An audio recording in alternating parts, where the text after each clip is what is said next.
At Take This, we work in the gaming community because it's where we live.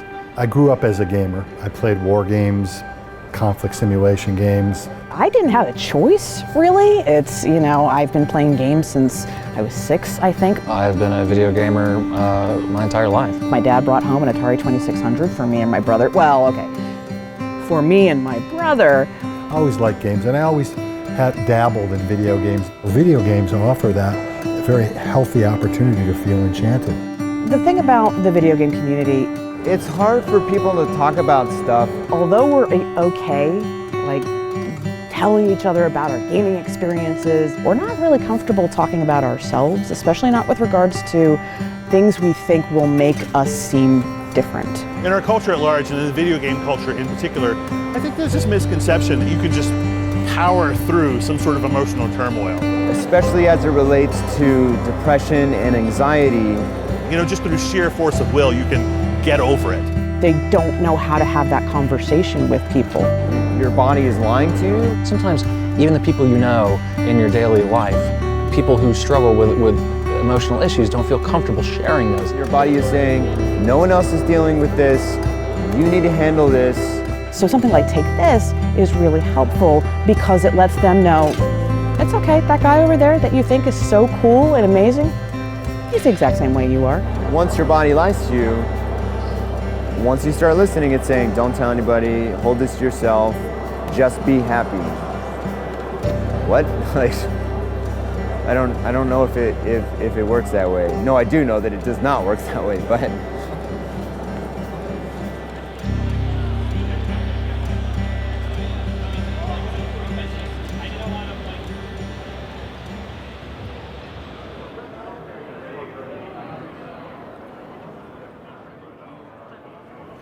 So there's the story, right? The story of Take This. It's a story that it's a hard story to tell, but it's an important story to tell. But there's a happy sort of ending in that we're all now helping each other to get through it, and that's why we're here.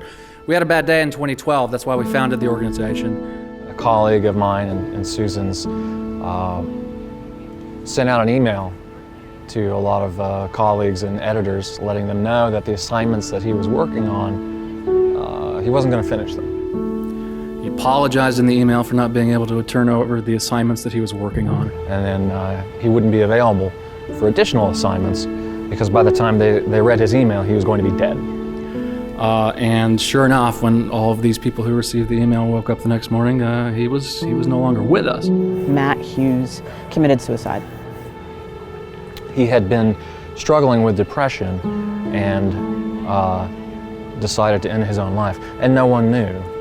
I didn't know Matt, but I know a lot of people who could have been Matt. It's distressingly common in our community. And the idea that nobody will miss me if I'm gone is a pervasive one in our community. And Take This is an opportunity for people to learn how wrong that is.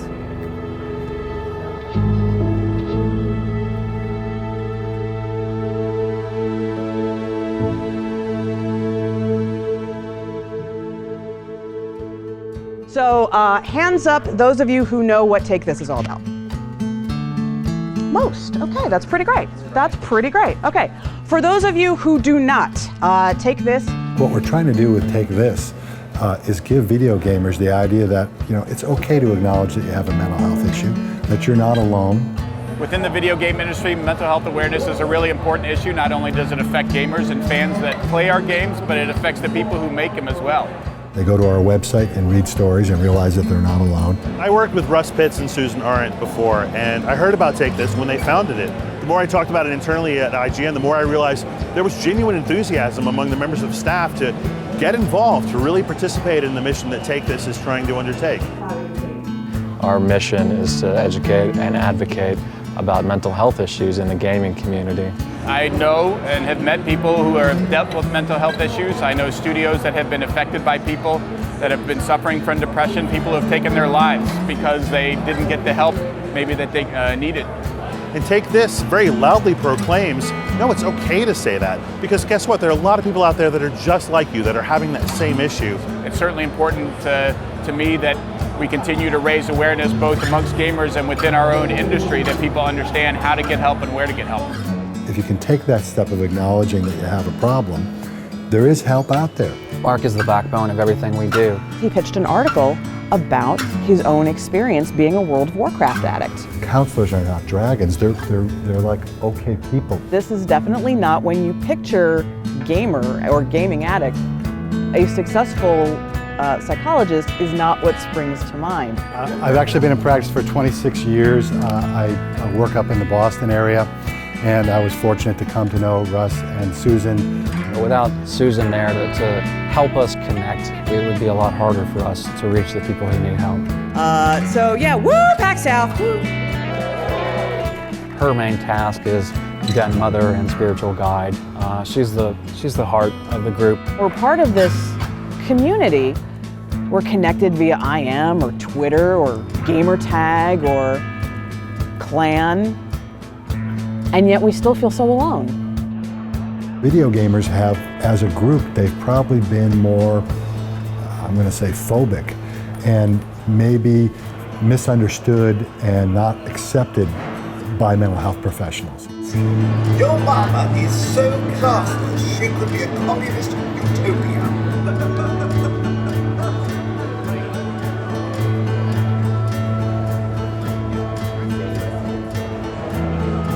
Matthew's death just hit us like a bomb.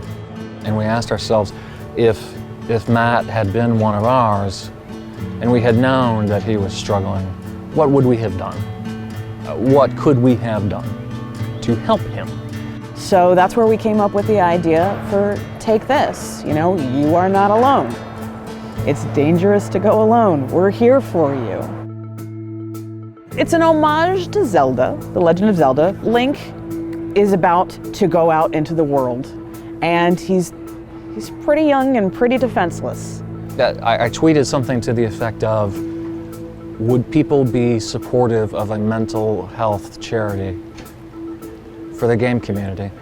And so at the very, very beginning of the adventure, he's told, it's dangerous to go alone, take this. And overwhelmingly the responses were, yes, please, yes. He's handed his sword, which is the tool he needs to go out and face the monsters in the world.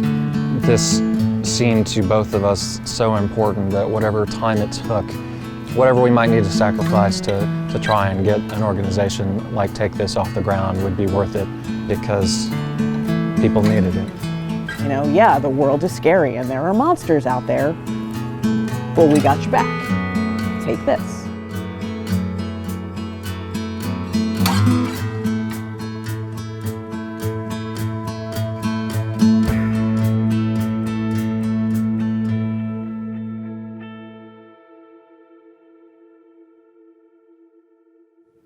I really appreciate this. So I have a gaming friend that has a 12-year-old son, and he expresses a lot of his anger in destroying controllers, maybe a phone, dropping a phone, slamming it. So what are some techniques that we can do to kind of control and or reduce that kind of anger or rage toward physical objects, like ruining things? It's not an uncommon problem, and I'm always of the mind that the consequence needs to fit the crime. You know, so often when stuff like that happens around my house, I'm not telling you that my teenage son has ever broken any internet-related device. That will be confidential. But I usually start out by saying, you know, when you break something that has value, you need to replace it, and we need to come up with a plan to do that. That's not a punishment. That's a consequence. We didn't realize until we got further into the organization was that it's an even bigger problem than we expected. There's a lot of fear around these issues, and most of that fear comes from not understanding. You know, one of the things that we know about mental health issues is that you never really know what can affect somebody. Having dealt with it personally, there's lots of triggers that might cause somebody to feel anxious or overwhelmed, and you know, it doesn't take much to see that a show like E3 or PAX, there's an awful lot going on. all of a sudden everything gets more difficult. It's louder, it's hard to get through the hallways, you're standing in line for an hour waiting for food. Sometimes that can be a lot for people to deal with and adjust to. And if you're not used to it, or even if you are used to it, that can really kind of get to you. Sometimes it gets to me. Having something like the AFK room gives them an opportunity to get away from the noise and chaos. So we were already thinking about ways that we could be more proactive in the community when I started having conversations with Robert about how Take This can help the PAX organization and also the attendees of PAX. Russ reached out to us and said, hey, I've got this idea. I started this organization called Take This, and deals with mental health issues specifically within the game industry, and it seemed like a good fit. We thought if we could get a dedicated room where people could come and relax if they felt overwhelmed, that might be a good thing, and PAX agreed. Let's try it out. What's the worst thing that could happen?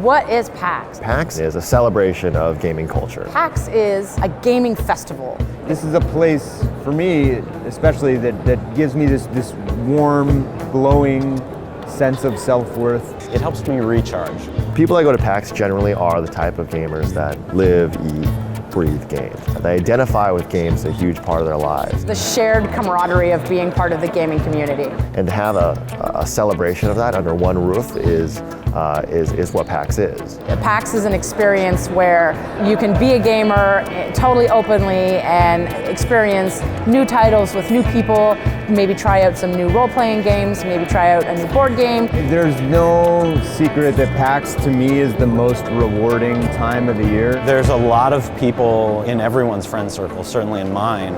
We look at PAX as a chance to get together and catch up because we don't all live in the same town. And he does take 2 days. There's definitely a social aspect to PAX that make people want to get up early in the morning and come. You come to a show like PAX, and I've never had a negative interaction with anyone here. It's a ton of really positive interaction.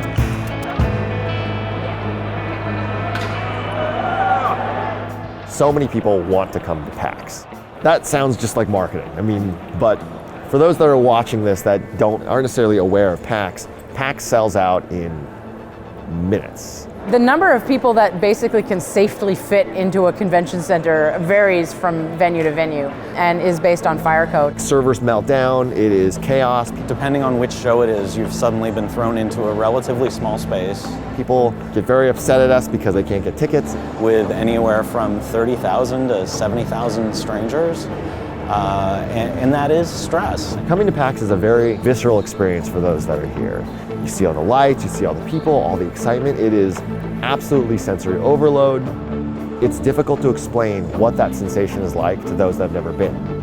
And when you're dealing with that number of people, you're going to deal with some of the issues that any city has, whether that's crowd control or whether that's security or whether that's those with mental health issues. Super stoked to see this many people here. I'm really excited, also very excited to be doing the very first PAX South.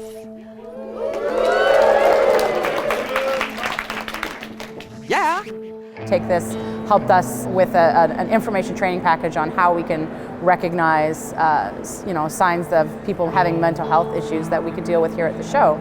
A show like this can exacerbate anxiety and stress and OCD and PTSD and a number of other issues because it is crowded, because you are physically uncomfortable a lot of the time. I think the big thing with mental health issues, especially within a con such as PAX, when you're seeing so many people go by, you can't really diagnose a person, or you can't really tell if a person is having any problems. And then there's also what I call everything is awesome syndrome. because everything at PAX is awesome and you want to see all of it, there's this pressure to be having fun every second because it's a limited time. If it's something like PAX, it's only 3 days long. And once it's done, you gotta wait until next year to go again. It's so easy to internalize and not get help and let those problems build up and let those issues build up to a breaking point. It's perfectly natural to want to get away from that. It is far more likely, from what I've seen, that someone is going to have an anxiety attack versus breaking a leg. If this was a Red Cross first aid station, it wouldn't require a lot of explanation. So people tend to not be afraid to talk about when they're bleeding to death, right? The more difficult call is, you're having an anxiety attack, maybe you need a quiet space. What was there for people before Take This?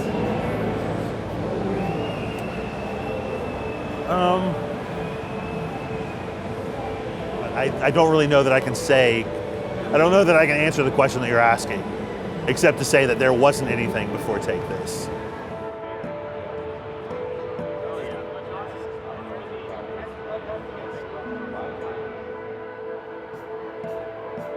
The AFK room, what's the point of it? What is it? The purpose of it is to create a place where people at the show can come and regain their calm. Primarily, it's a space for people to de-stress and escape the stimulation and the crowds and the noise of the con. But you don't have to be anybody with a problem to feel overwhelmed, stressed, and tired after 3-4 hours on the floor or in panels or waiting in big lines. 98% of the people who come into this room just need to not have anybody talk to them for 5 minutes. To be able to not only step into the room and see the benefit, like with my own eyes, but also to speak with so many people that just needed that moment of relaxation, needed that moment of getting away from the craziness that is PAX. It really provides such a tremendous benefit. The AFK room is all about giving attendees the help and support they need to get the experience they want. And within PAX, it's so easy to get lost in the crowd that having like a room like the AFK room, be able to say, hey, it's cool, come here. You know, if you're having any problems with the show, if you're stressed out, if you need some space, you need some time, come on in. Take This is also very useful in terms of connecting people who have a need with folks who can meet that need. There'll be at least one clinician in the room and then a couple of other non-clinical volunteers. I don't think we even considered, I know I didn't even consider the side of it where professionals would get something out of it as well. It wasn't until we started to cobble the thing together and they were like, this is amazing, this is so cool. We get to talk to these kids and see this stuff. What I was most thankful for were the clinicians, frankly. Those with tried and true professional experience that were excited, interested in helping us, interested in helping these attendees, and I didn't quite realize how impactful that would be for folks. I mean, I have a wonderful 70-year-old colleague who was so excited by the thing. We went down on the floor so she could have her picture taken with a big dinosaur. Other cons have quiet rooms, which is just a place, away from the noise and activity, and that's a wonderful step.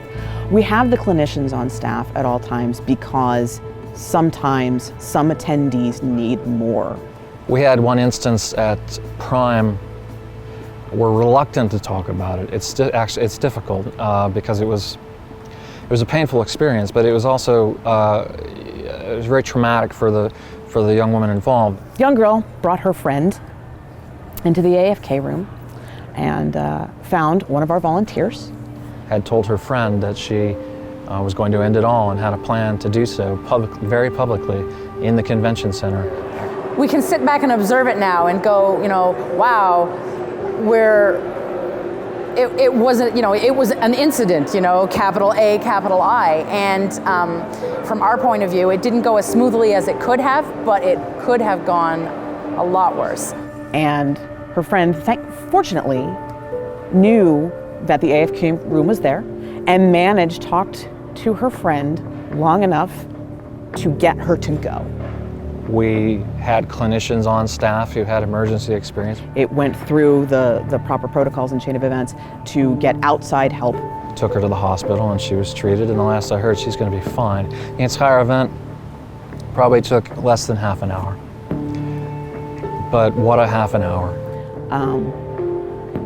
It was very scary. It was very, very scary. But it was also pinpoint organized. There was no drama. It was not running and flailing and, oh, what do we do? I never like to say that it was a learning experience for this woman's horrible situation was a learning experience, but it really was. For us, that moment at PAX Prime really crystallized the importance of letting people know, whether it was through Take This or any other way, that there is help for emotional disorders, there's help for people who are suffering, and we can get them to that help. It took a near tragedy, or it took a medical emergency for us to really process that. And when you think about how that could have gone, I'm just very, very, very thankful that it went the way it did instead. We look back at that, and we've discussed it a number of times since. And I can't tell you how many times we've said amongst ourselves, if Take This hadn't been there, this probably would have gone very differently.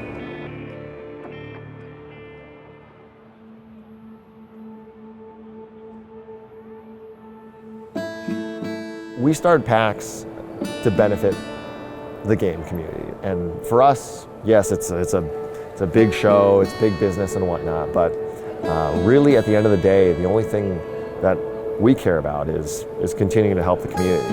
There are definite mental health challenges at a convention on this scale. Thank you for coming. We'll give you one of our big wing pins. It's something that needed to be demystified for us, and Take This does that in a way that's very accessible for gamers, which makes it easy for us to connect the dots. Please wear them. It's sort of our emblem, and if people ask you about them, please let them know where you got it. I think Take This has got a really great look. It's very open and very welcoming. The logo with the hands out as the wings, it's very approachable. The fingers point down, by the way. A, because they're supposed to look like wings, but also because you're giving help. Take this! I think the most important thing that Take This does is kind of destigmatize what it means to need that kind of help. God, this should be at every show. We should figure out a way to get this to every show out there. We built the organization to spread the message that it is okay to not be okay. It's dangerous to go alone. It's dangerous to go alone. It's dangerous to go alone. It is dangerous to go alone. And it would be the greatest thing in the world to me if we didn't have to say that. My enforcers all the time, they wear the Take This pins, and they say, take this, it's dangerous to go alone. In a perfect world, Take This wouldn't exist, and I think that's the world we're trying to help build.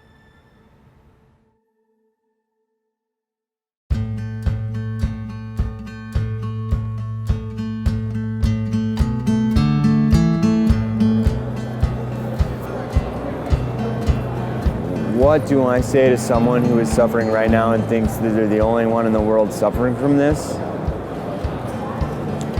Hopefully, you know that I am. And there's a lot of people that can be there for you really quickly, and they can help you out. You should follow and engage with Take This if you can, because I think that's going to be the simplest and quickest way to route some of these feelings into something productive. But if you want to tweet at me or Russ, who I'm just giving permission to tweet at Russ if you need some advice. There's a lot of people that will help you channel what you need and get the answers and the help you need. You are certainly not alone. It's dangerous to go alone. Take this. I was about to say, certainly that will work as the ending.